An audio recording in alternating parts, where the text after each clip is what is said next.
Hey everybody, how's it going? B Temple back again, and today we've got a British ration that certainly does not get seen very often. So what we've got in front of us is a 24-hour multi-climate ration.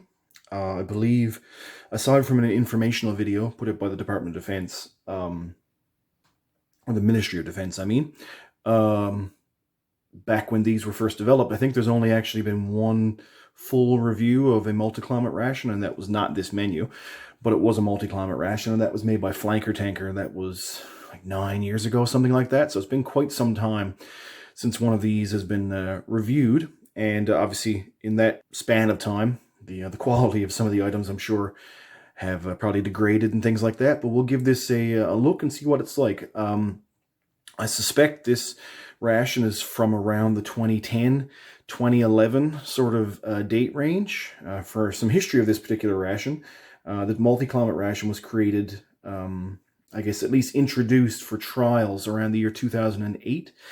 And it was created out of a requirement, I guess, for British troops that were stationed in Iraq and Afghanistan, who were obviously having some trouble, first of all, with menu fatigue due to their general purpose GP rations. Only had 10 menus, and there were only a handful then of extra menus for, Sikh, Hindu, and also halal and vegetarian. So after a while, I think some troops were kind of complaining about the lack of, I guess, variety, I suppose, but also the issue for climate, especially in Afghanistan.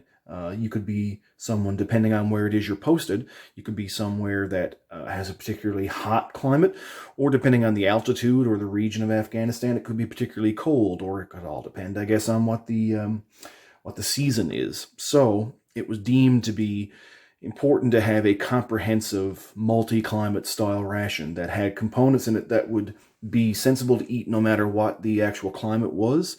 So they got rid of some sort of standard items that you would have seen before in standard British rations, things like chocolate, and also got rid of a great number of the biscuits they would have had, and some pâtés and things like that, because I guess they were looking for longevity and things not being able to spoil. They were also having some issues with troops due to menu fatigue, I guess, and also some of the items not being good quality, or I guess efficient, I suppose, for the region in which they were stationed. A lot of soldiers were missing out on a lot of the calories that they needed. And that's something, obviously, the Ministry of Defense wanted to change, and wanted to make sure that the troops were getting the ample amount of calories for whatever exertion they were putting themselves through in a given day. So yeah, this is a multi-climate ration. There hasn't been one of these opened up in quite some time, so I'm looking forward, I suppose, to seeing what some of the items are like. So we'll get this open, guys, and we'll get a better sense, I guess, of the exact age of it. Like I said, in 2008, it was put out for trials, and 2009, and by 2010, these were in full swing. And eventually, these would then turn into what we call the ORP rations, just the standard ORP. But there was a period of time where this was the main general purpose comprehensive ration for the British Armed Forces. So yeah, we'll open this up and start having a look at some of the items. So first, guys, we've got our brew kit and our large refuse bags. We'll just go through some of the components from this now. So first of all, guys, we've got an ORP spoon, completely different from the kind of spork shovel kind of thing that the British ORPs have now. We've got some windproof, waterproof matches and a striker.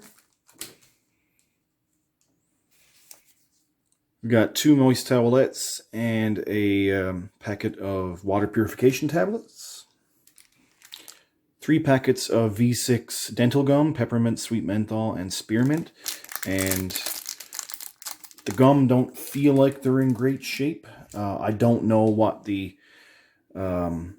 storage conditions were like for this particular ration. Obviously, before I got it, I'm not 100% sure how it was stored. So we'll see if that's degraded the quality a great deal. I've got 2 Taifu tea bags, 2 Kenko coffees, 4 creamers, and 4 sugars. And some of these are a little bit caked, so this has probably been around some moisture or some humidity changes or something like that. So that may affect the overall quality of the ration as well. Got a packet of fruit flavored boiled sweets, blackcurrant, lemon, grapefruit, strawberry. And I don't know if you can tell, but it seems like, yeah, this ration's been around warm weather. I don't know for how long, but it has been around it. So you can see those boiled sweets have melted at some point. Got a packet of stem ginger oat biscuits. Best before is July of 2013, so we know at least this can't be any older than 2013. And we've got our first indication that this is not going to go well. So we've got a packet of fruit and nut mix and a tropical mix, and that right there, everyone, is mold. And as well on those raisins there. So yeah, we'll not be trying those 2 items. Something I didn't suspect to find in here, but we've got ourselves a packet of muesli that you would normally see in either a Australian CR1M or a New Zealand ration. And from the same country, a packet of raspberry shortcake biscuits. We've got a Life fruit pouch with the red top, so that is a apple, strawberry, banana. We've got a fruit and oats snack bar. We've got a fruit bar with raisins and a fruit bar with apricots. We've got an orange flavored hot chocolate drink and a raspberry flavored energy drink. So these usually are actually found in Norwegian rations sometimes.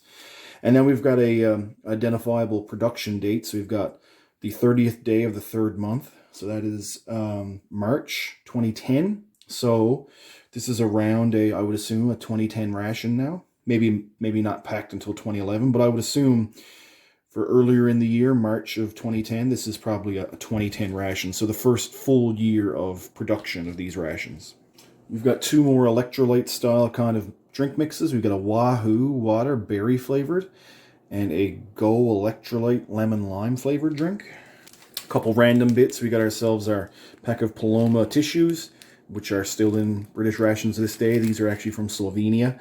And a little glass bottle of Tabasco sauce, which the color of it doesn't look quite right, but it is what it is. And then another thing I didn't suspect to find in here is we got ourselves a Baxter's pouch. Looks very similar to what you would find in an IMP, Canadian IMP, because it is actually from Baxter's Canada, and it's a dessert pouch of sliced apples, so exactly the same as what you would find in an IMP. We've got one of our mains. We've got from Brazil a beef with cassava. Production date 24th day of May 2010. So once again, makes me believe this is a 2010 ration. And once again, something else I didn't expect to see in here. We've got a sweet and tangy salmon pasta from New Zealand. So we've got quite the comprehensive around the world kind of mix of items here. So this, I believe, would have been meant to be eaten, well, I guess not cold, but room temperature, I suppose. It was deemed you wouldn't need to have to heat this up. That's why the ORPs, they got rid of for these rations. They got rid of pâtés and things like that. They thought it would be better to have some sort of like pasta and bean and protein kind of based colder salad that you can just eat out of a pouch. That was their sort of reasoning behind that kind of change. It seems like a bit of an odd item. Given the poor quality already I see of some items, I don't know what I'm going to think about eating the 2 mains, but we'll certainly give some things a look and try a few things. And the last little piece of item we have here is our menu codes. This is from Box A, Multi-Climate Ration, Menu 9. Gives all the contents, and it seems like everything that's supposed to be there is there. And then gives you a little sort of comment thing to give at the end.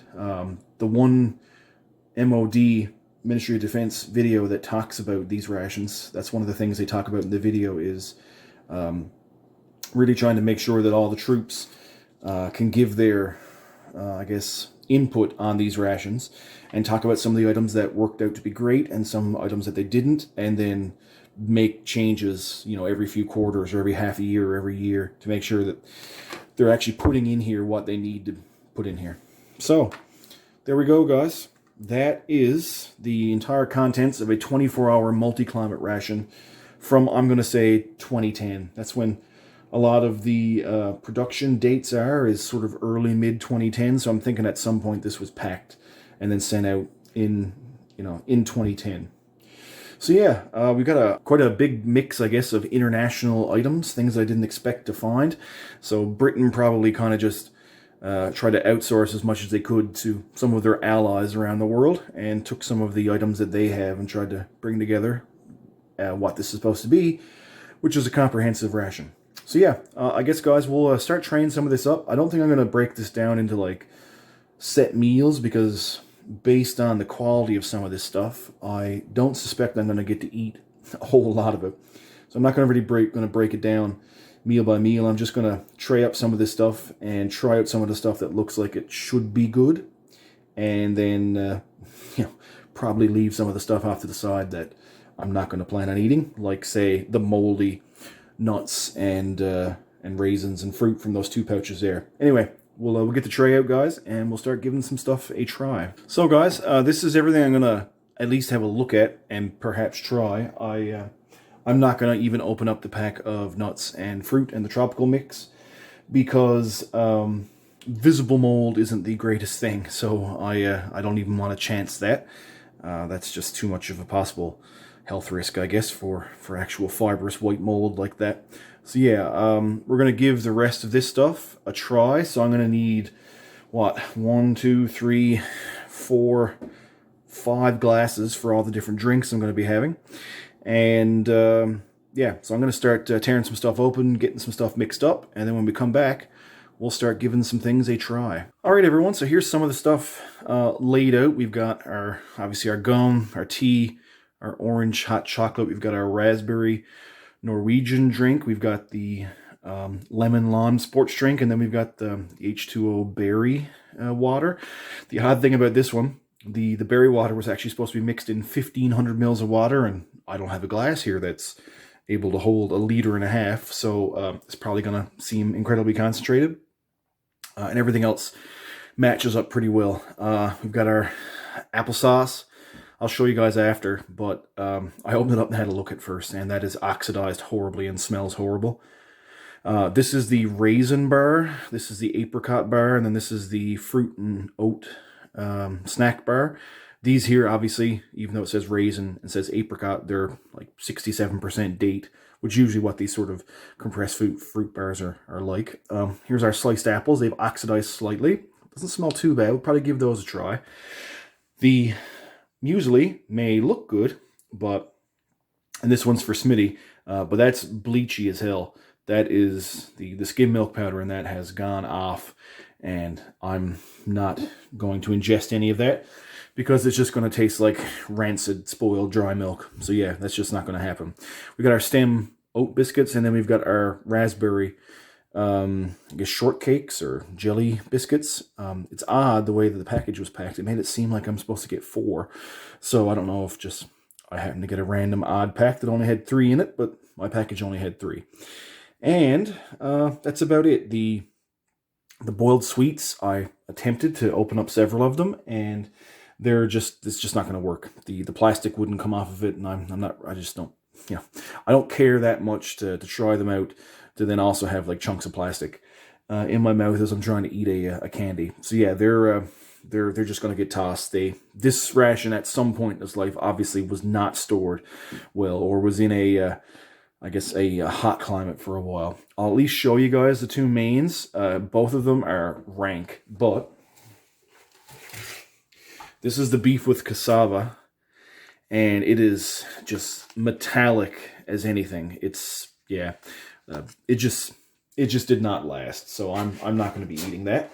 And then this is your random salmon pasta salad with, I guess it looks like little small shells. I tell you, well, as someone who hates salmon, no, not everybody hates salmon, but if I was on some forward operating base in Afghanistan, in the middle of nowhere, and I open up my pack and I find that I have salmon pasta salad. I probably would not have been particularly happy about that situation.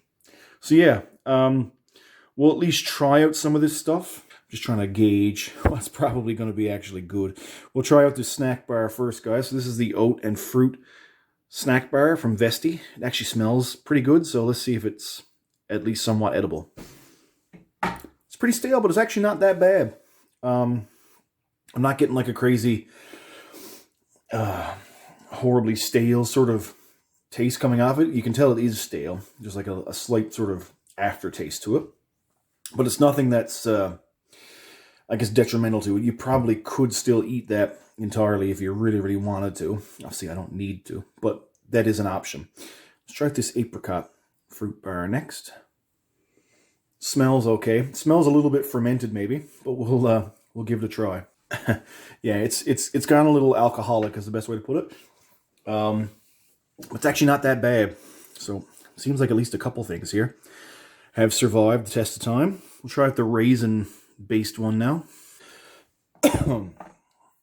Oh, that's horrible. The apricot one was fine. Oh, that raisin one is really, really bad.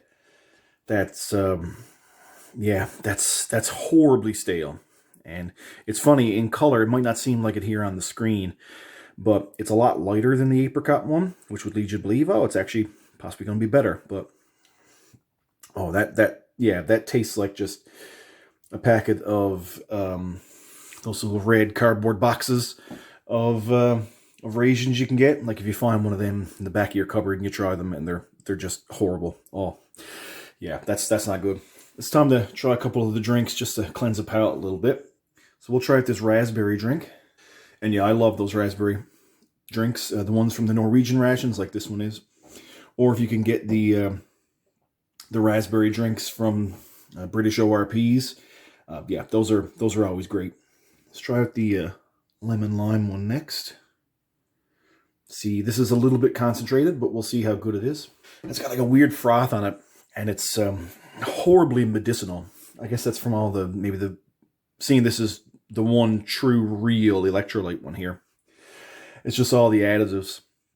And I don't know if some of those vitamins have gone off or something like that, but yeah, that's not pleasant at all. So what else are we going to try, guys? Let's give one of our stem oat biscuits a try. It's still got some sort of a snap to it. Smells okay. Let's just see what the taste is like. Not great, but it doesn't at least seem rancid. The ginger flavor is subtle at first and then kind of kicks in afterwards. And it's obviously a real ginger flavor. It's not like you're getting that kind of flavor from ginger ale or something like that. You can tell there's real ginger extract in there. And it's not too bad, but actually, as time is going on, that ginger flavor is getting weirder and weirder in the background. Yeah, so let's try a different drink just to wash that away. So this is this weird H2O berry drink mix, which was supposed to have 1.5 liters of water, which this is about 1/3 of that, I think. That's about 500 mils in that glass, and that doesn't seem overly concentrated at all. So I think if you put that in a full 1.5 liters of water, that would be horribly diluted. But that's actually really, really pleasant. It tastes a little tiny bit almost like a berry Kool-Aid. It doesn't have that sort of American beverage base powder kind of flavor exactly. And it doesn't have like a Dr. Oetker Canadian IMP sort of flavor either. It's a little bit different, but it doesn't seem too chemical. It doesn't seem too artificial, but that's a really nice drink mix. Okay, what else are we going to try, guys? Like I said, I'm not going to give the muesli a try, because if you could smell the bleach smell coming off of that, you wouldn't want to try it either. Let's see about one of these raspberry shortcakes. So I don't know if it's supposed to have that kind of color, and it almost looks like it's got some sort of like fat separation going on. And if to the touch, they're kind of greasy, which that doesn't really bode well. And yeah, it's pretty soft. Let's just see how this is, guys. I'm not going to give this one high hopes. Oh yeah, that's bad. The shortening in that has very much gone rancid. The first couple chews weren't too bad, And then immediately I started getting that weird kind of feeling on my tongue that comes with rancid oils and things like that, rancid fats. So yeah, I'm sure those were great when they were fresh. I've had them before, especially in CR1M and New Zealand rations, and they're always great when they're in those, when you can get them fresh. But yeah, that did not stand the test of time at all. So what we got left, guys, we got some tea and some hot chocolate, and then we've got a couple of fruit items. So let's give a piece of Canadian sliced apple a try. It's a bit oxidized, like I said. Doesn't smell too bad, but we'll see how this has fared after 11 years or so. It's a little sour, but it's actually not that bad. I don't really think I'd want to eat more of it, but it is at least somewhat edible. So that's one good thing. I was sort of wondering when I opened this pouch if it would come out looking like as dark as these fruit bars. Obviously, it didn't get that bad, but yeah. So at least that survived somewhat. I'll at least show you guys the fruit puree. Show you how dark it's gotten.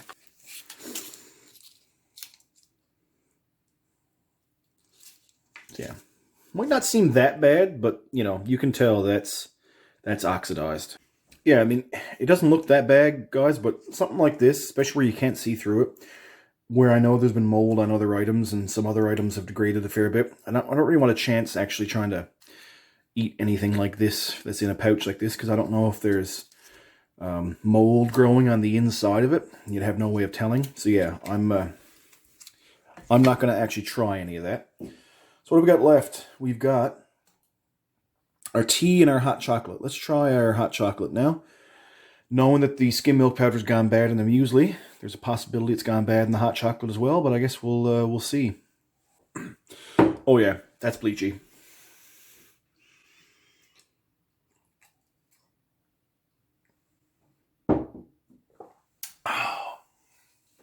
Oh, that is a fantastic palate cleanser. But yeah, that hot chocolate is horrible. It's gone off the same way that I'm sure the muesli's gone off. The milk powder has seriously gone rancid.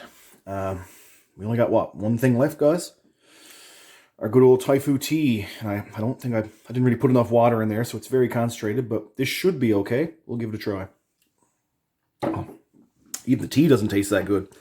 I don't know if it's leached in some of the odors from something else, but yeah, it's not even good tea. So a moderately disappointing ration, I guess. Let's try out the gum, I suppose. Now, I have had bad gum before. If anyone's seen my one of my French RCIR reviews, the gum in that was absolutely atrocious. But yeah, let's try out our peppermint V6 gum. It's actually not that bad. It tastes exactly as gum should be, and hadn't hardened at all. The other two packs were sort of formed into one single mass. This one seemed like the best one to try out. Where it was, you know, you could still tell it was two identifiable pieces of gum. So yeah. All right, guys. This has been a look at a British 24-hour multi-climate ration, a menu number 9.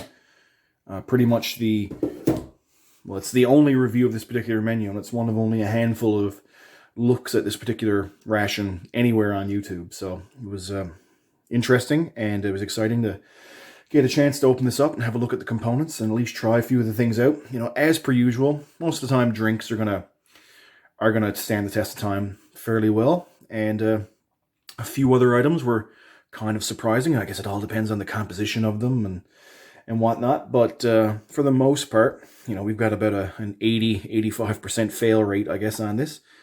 But what's to be expected for, you know, an 11-year-old British ration? 11 or 10. It all depends, I suppose, on what month this was packed in.